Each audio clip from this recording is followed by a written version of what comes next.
Hello, welcome to my channel, Another Bibliophile Reads. My name is Greg, and I am here to do the Astounding science fiction tag. This was originally created by Michael K. Vaughan with 8 prompts. Jack the Rambling Raconteur created a 9th prompt, and I will be doing that 9th prompt. Well, let's get down to action. Prompt number 1. What is the first science fiction book you read? What did you think of it? When I was in 6th grade, I read The Blue World by Jack Vance. Now, this is not the original copy that I read. The original copy was actually a newer copy, and the tagline on the front was "Science Fiction for People Who Don't Like Science Fiction." Not a piece of crap headline, but it was impressed a 6th grader. And this is They Were Floating on an Ocean of Terror, which is much more correct. This is on a planet in the distant future that is basically all water, except that you have some islands of floating plant material, which the humans exist on. And they are threatened by giant sea monsters who they have to make offerings like as if the sea monsters were gods until they find a man who can defeat the sea monsters. It was a pretty good book for a 6th grader. I read it again in the 90s as an adult. I kind of liked it. Maybe I should reread it one of these days just to see what I would think about now that I'm a mature adult. What was the last science fiction book you read, or what did you think of it? That was an ebook, Rogue Moon by Aldous Burgess. I do also happen to have a copy of it in this collection of the Science Fiction Hall of Fame. If you do not have these science fiction paperbacks and a science fiction reader, go out and get them. This is the story of scientists who discover an object on the moon that was not built by them, and they have these matter transmitters that they can transport someone to the moon. Now, these transmitters do not copy, they copy the person and make a duplicate on the moon.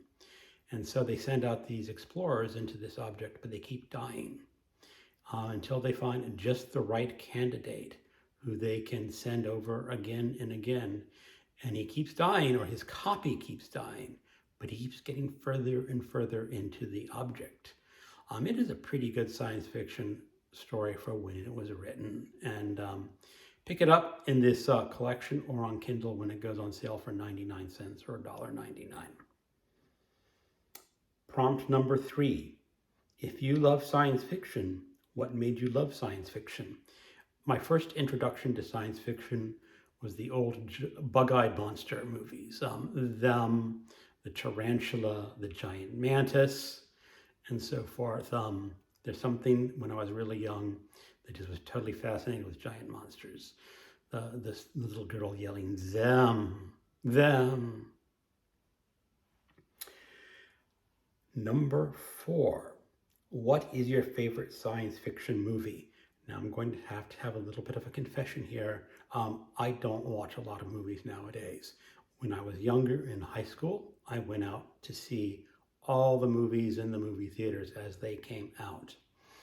And that lasted up until, I graduated from high school in '83. And after that, my movie watching has been on a steep decline. But I would see them all before that. And the ones that I liked the best were probably The Road Warrior, also known as Mad Max 2, depending on which country you're living in, Alien, and I think my favorite movie, though, is the 1970s version of Invasion of the Body Snatchers. And I like it because it's just a perfect picture of paranoia in the time. Are you a pod person? Are you not a pod person? And it has the most perfect ending of almost any movie, a science fiction movie.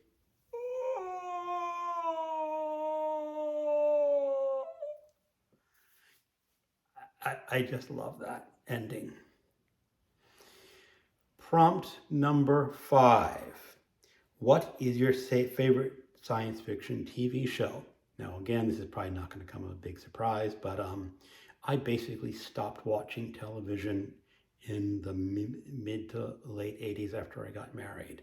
I did see the end of the Star Trek Next Generation series and a little bit beyond, but after that, I have no knowledge of any of the new science fiction TV shows. So everything I say is just really, really old because I have not seen any of the new shows. What I want to pick as my favorite TV show is The Twilight Zone. It's because it is just a fabulous series of stories. Now, it is not purely a science fiction TV show. There's a lot of other genres in there. So if I were to pick a more science fiction, strictly science fiction TV show, I'm going to go with an outlier and pick Red Dwarf. I know it's humor, but I like the humor in that story. I like the setup for the story, that it has so few characters. It has 4 characters to it, and I think that works very well. And my favorite scene in that series is gazpacho soup. You'll have to watch it to figure it out, but gazpacho soup is this horrible, horrible, cold vegetable soup that is so freaking disgusting. I won't go into that, but that's my favorite TV show. Prompt number 6. What science fiction book do you feel should be read more often? Dysphoria by Greg Egan. Greg Egan was a computer scientist in Australia, and he wrote hard science fiction. He does not include anything that is not strictly possible in today's science. And it is the story of a character who has to travel from one star to another star. And that star, as I recall, about 750 light years away. And the only way to do that is to make a copy of the character's mind and store it in a computer and take those memories to the new planet. Now, what I like about this is that it does stick strictly to the science. Too many science fiction authors look at the adage by Arthur C. Clarke, who says a sufficiently advanced technology is indistinguishable from magic.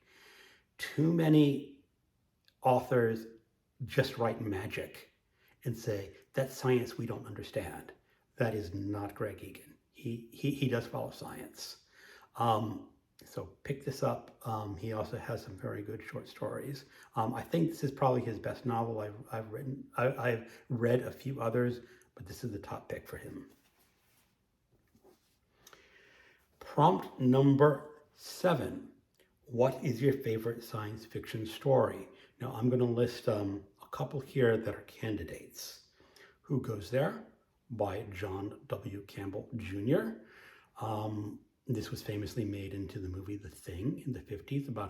The 50s had a giant carrot, and the one in the 80s was by John Carpenter. It's much closer to the original science fiction short story, but it's really not a short story, it's a novella.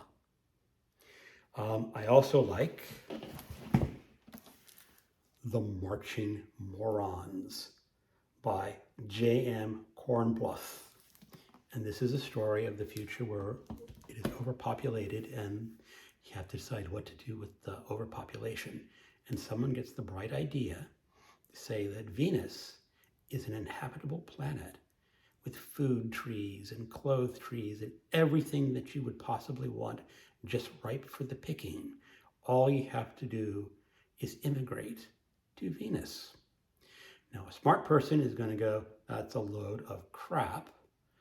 But the people who don't are getting on the spaceships to be taken to Venus. And what happens to them? You'll have to read the story and find out. I also like The Sand Kings by George R.R. Martin. I originally read this when it was published in Omni magazine back in the 80s, and I was just blown away by that short story.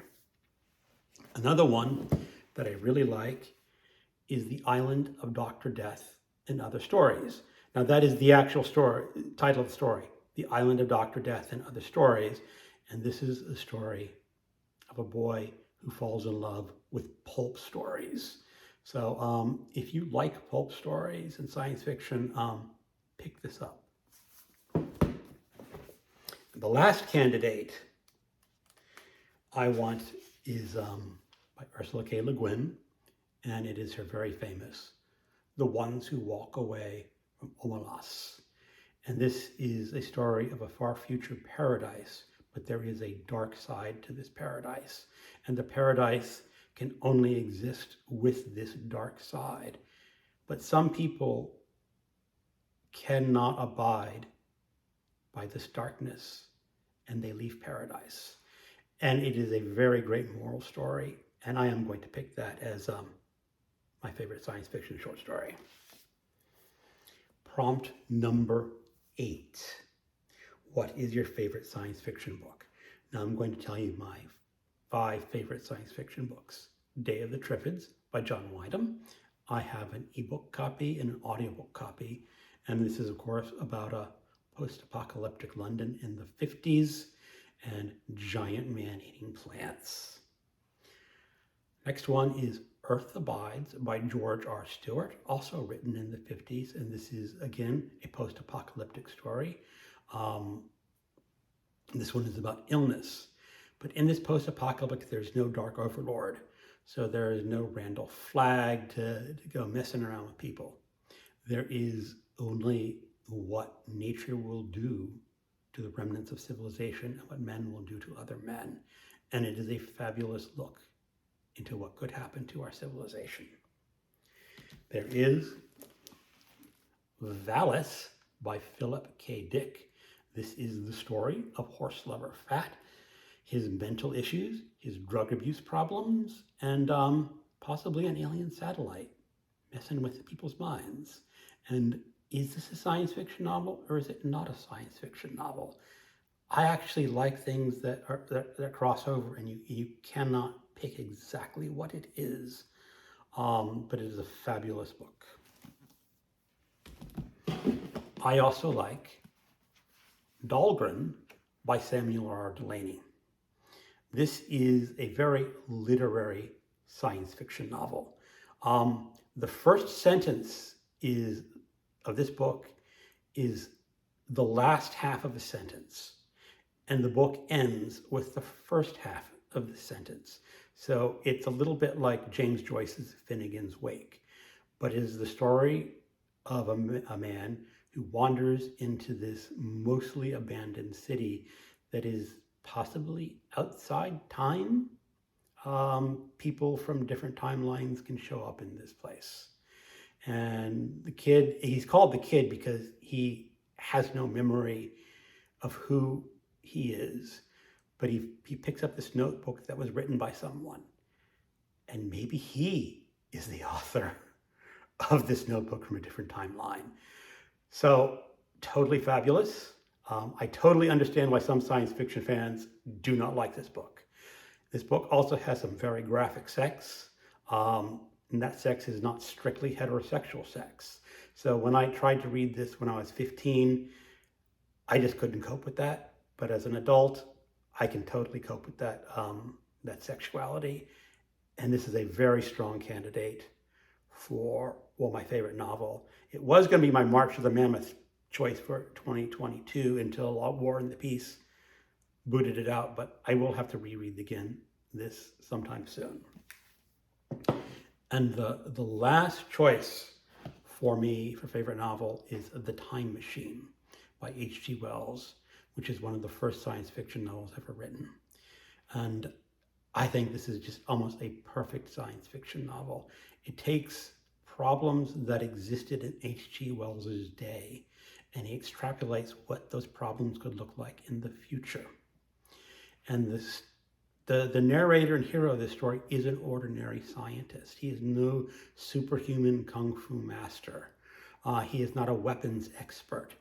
The villains in the future are called Morlocks. If they're basically big, stupid human beings. And he has to defend himself with pieces of broken off machinery, which are much like a big wrench, or fire torches. And that's all he has to defend himself when they attack. And that is sufficient in the story, and I like it very well. And then it ends with a look at the future of our planet as the sun is nearly dying, and there are no remnants of humanity whatsoever, just other alien-like creatures. And that's totally fascinating. So I will pick the Time Machine as my favorite science fiction novel. Prompt number 9, and this was created by Jack the Rambling Raconteur. Science fiction can involve the future. What science fiction books are you excited to read? Now, I am a judge for the BookTube Pride this year, so I don't know if I'm going to have time for this. But I really want to read The Book of the New Sun by Gene Wolfe. And this is a series of 4 books. It is another story set in the far future. So far in the future that it looks like a fantasy novel at some points, but it is science fiction. And that's the one I hope to read. It's probably not going to be the one I read next, but that's the one that I really want to read. Thank you for watching. Have a good day. Goodbye.